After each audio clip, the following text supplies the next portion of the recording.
more layers.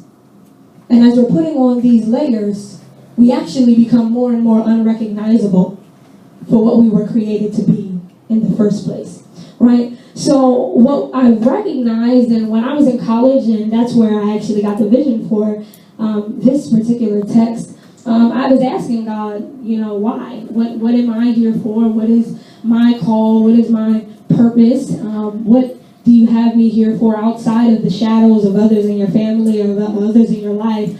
But what am I here for? Right? And so with that, God led me to a text in Ephesians chapter 4. And the Apostle Paul stated to walk worthy of your calling. And I said, God, what the world does that mean? Right? What do you mean by walking worthy? What does it mean? What calling is on one's life? And so God, as I begin to journey with God, I begin to ask these same questions, and he began to constantly reveal to me this kind of unraveling. Right? So as we go through our life, right, it's kind of a season, we go through seasons of unraveling as we are actually becoming, and they can be painful, right? And so we try to mask it by putting other stuff back on.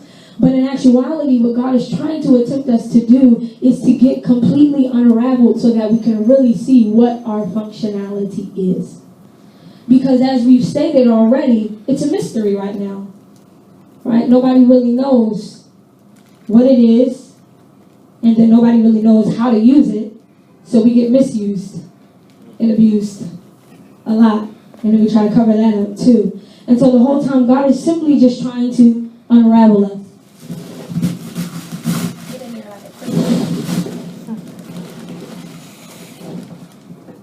Anybody guess mason jar? No? So y'all didn't know what to use this way, huh? Y'all thought it might have been some wine. Yes.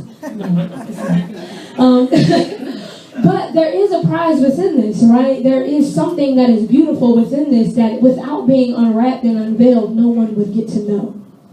And so this text, walking worthy of the calling, journey back to the likeness of God, emphasizes three things. It declares the actual call of God on each of our lives. And that could be a call to our community. It's breaking down into a call to our community, our individual calls. And then from there, we are affirming our worth. So the book is broken down into these three sections. It starts off with the calling. What is our calling? And what is God calling us to do in this day, this 21st century day? And then it affirms, like I said, it affirms our worth. Now that we have the call, what are we worthy of? What is he calling us to do? How do we live that call out?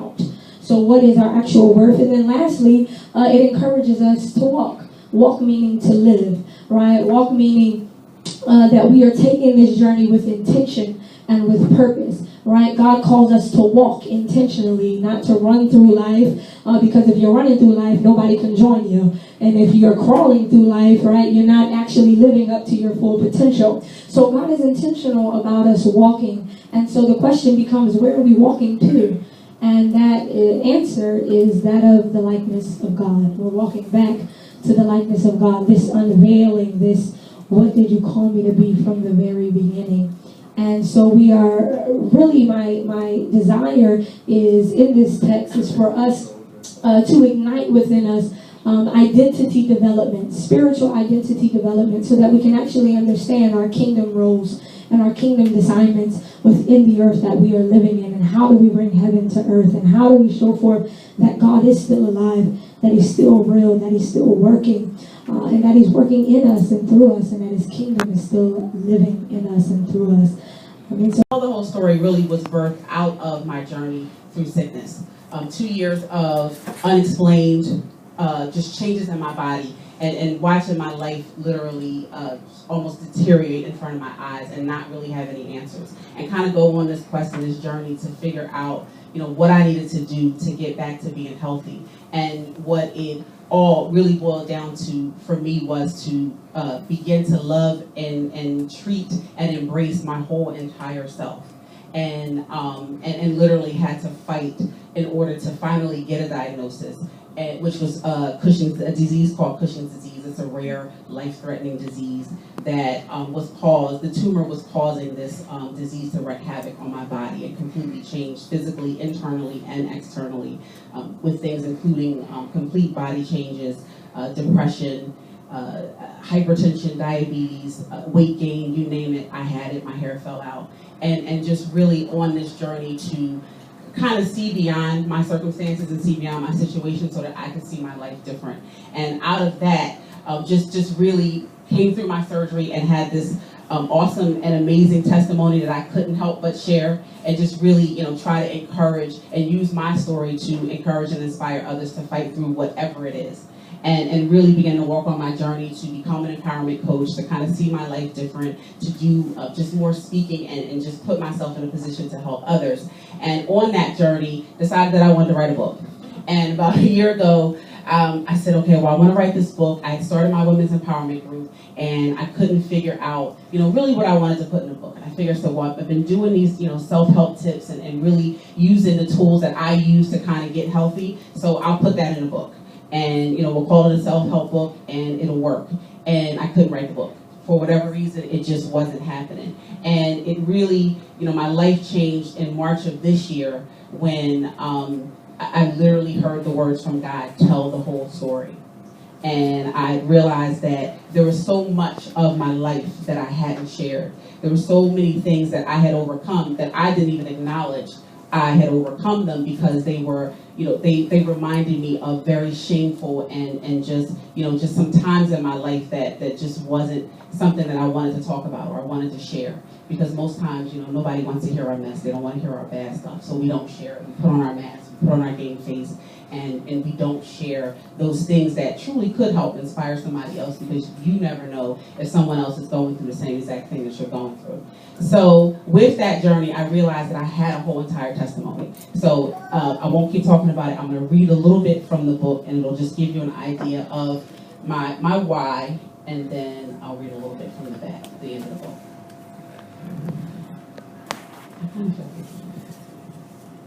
I've always been grateful for being able to share my story, and I believe that God tasked me with sharing my testimony of how my life has truly changed. It astonishes me how God will allow us to be in certain places, circumstances, or situations and have people come into our lives that will validate or cause us to reevaluate our testimony. I know there's a group of people that I was given a testimony specifically for, yet for much of my life, I have not been sharing it. I believe my lack of sharing is exactly why I endured so many challenges and was unable to complete my first attempt at writing this book. In less than a 2-week span, I was tasked with speaking to a group of at-risk teens at a juvenile justice center, and a group of women in a transitional housing facility. Although both of these speaking opportunities were scheduled more than a month in advance, I thought very little about the location of either facility. It just so happened that they were right across the street from one another. As I made my way to the first engagement, it occurred to me immediately that I was right around the corner from the house where I was raised and the neighborhood I spent most of my adult life avoiding. Walking from one side of the street where I parked to the side where the building was located, I was suddenly flooded with memories of emotional pain I carried with me walking from home to school throughout my elementary and junior high school years. As if that wasn't enough, I repeated that same action less than 2 weeks later to the other engagement. The irony in the second building is that because of its multi-use, it has a front and a back entrance. Although I entered in the back for my engagement, the front entrance sits directly across the street from the house where I grew up. I have not seen the inside of that house in more than 12 years. However, my mother still lives there today. My time speaking to both groups as I encouraged them to overcome their challenges caused me to completely reevaluate my testimony, which became the concept for this book. I found myself engaging in conversation about my childhood experiences that I rarely share with anyone. Although I did not expect these conversations to take place, my time spent sharing with both audiences encouraged me to think more about the importance of embracing my entire life's journey. Can you imagine wanting to see a movie, and when you finally get the chance, you miss the first 15 minutes? By the end of the movie, you're really glad you saw it because it was everything you thought it would be. And now you can't wait to talk about it with other people. But when you get around people who are having conversation about the movie, you begin to hear things being discussed that you didn't see. Now you're trying to figure out what you missed. But then you remember you missed the first 15 minutes of the movie. While the parts you saw were awesome and amazing, clearly by the way people are talking, you missed some vital parts because you missed the beginning. I finally had to acknowledge that not sharing my full story with those assigned to my purpose was equivalent to cutting out the first 15 minutes of a good movie. I have this awesome testimony, and it's astounding that I was given the opportunity to change my life and completely regain my health physically and mentally. My testimony is so amazing that if you were not there when the change was happening, you would not even know by looking at me today. But I realized that there was still a part of my testimony, the first 15 minutes that was missing. For many years, I chose not to share this part of my life because it was my way of protecting myself from the potential exposure of what I considered to be embarrassing and degrading. I didn't view it as a testimony, but rather something very shameful that I fought to get through and convince myself that no one needed to know about it. But God finally showed me that He had given me an entire movie. I chose not to show it. It started with opening credits, music, and a captivating opening plot, but I had chosen to cut the first 15 minutes out. The lesson here was simple. If I'm to walk in my purpose and help others do the same, then I have to be 100% transparent. I have to look back and map out the steps that I've taken on my journey to get where I am today and where I'm destined yet to go. I have to tell the whole story. 16 women in the first book, and then we came out with a second book.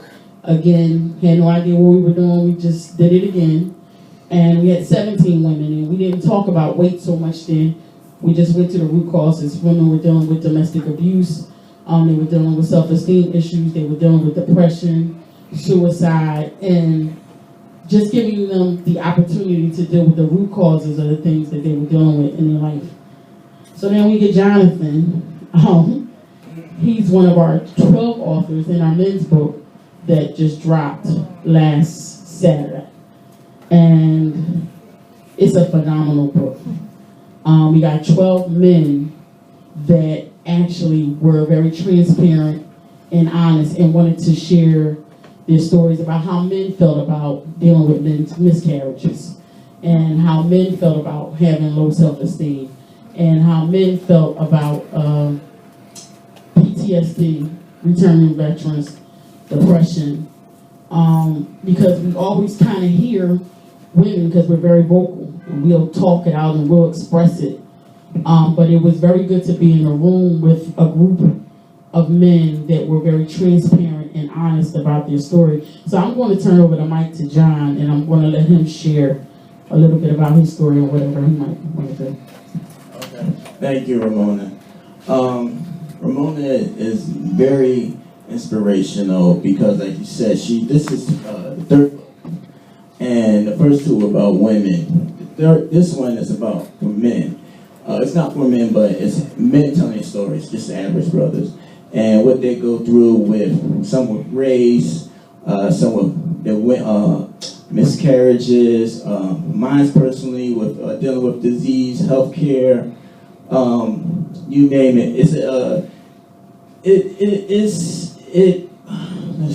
It's just family and community and just which like she was saying that some men have a hard time expressing themselves because we always feel as though that we have to hold it in instead of being this expressional person, especially writing. Writing's more of an artistry, and a lot of people don't want to tell their business and stuff like that.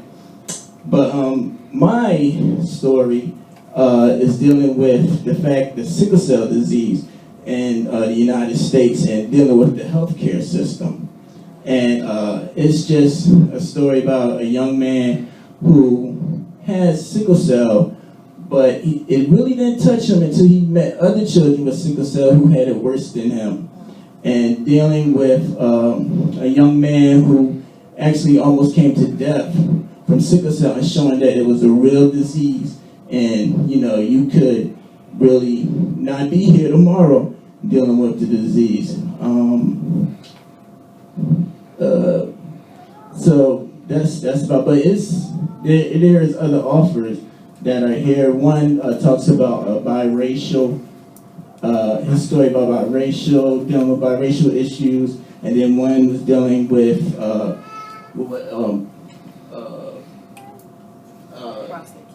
prostate cancer, but no, it was what was miscarriages. Right. He had like 5 or 4 miscarriages, and that's hard to deal with, and asking why me and how can I get this better. So it's a very interesting book.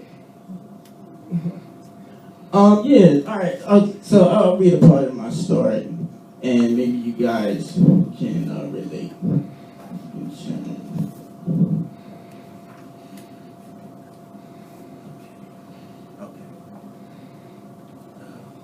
I'm sorry. So I'll start from here.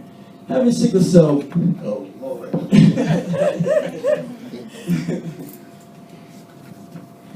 Having sickle cell meant that I had to have my health monitored on a consistent basis.